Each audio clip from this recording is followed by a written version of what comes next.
C'est pas un lieu de débat politique, c'est un lieu de réflexion.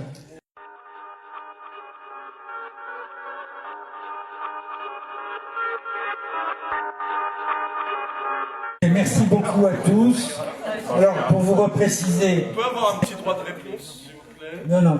Ah non, on n'a pas le droit, Non, c'est fini. C'est pas un lieu de débat politique, c'est un lieu de réflexion.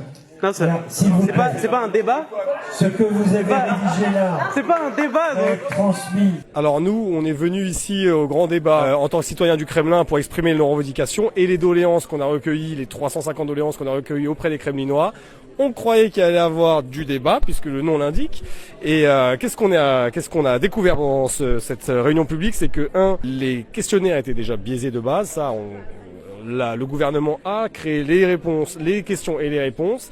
Et deux, qu'est-ce qu'on apprend en fin de réunion quand on veut exprimer des désaccords, que ce débat n'est pas un lieu de débat public. Pour moi, ça n'a pas été un débat, ça a été du remplissage de copies. Donc séparer les gens avec un questionnaire qu'on ne peut pas remplir en 1 heure. Donc ça, c'est quand même une supercherie. Il y a eu des débats entre les gens, mais pas dans la salle. Je m'attendais d'une manière ou d'une autre que la parole ne soit pas vraiment possible.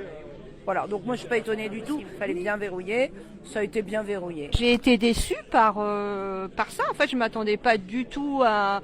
J'ai eu plus l'impression d'être un élève qui venait remplir un devoir plutôt que d'avoir un débat où on pouvait dire ce qu'on pensait. Je m'attendais pas du tout à ça. Surtout, je voulais poser une question à la fin du débat, mais on n'a pas eu droit parce qu'on nous a dit que c'est pas un débat. Donc, mais c'est dommage. Aucune revendication des Gilets jaunes, alors qu'on est dans un mouvement populaire sans précédent. Aucune de leurs revendications, aucune de leur colère n'est portée dans ce débat. Et c'est clairement honteux, c'est de la poudre aux yeux.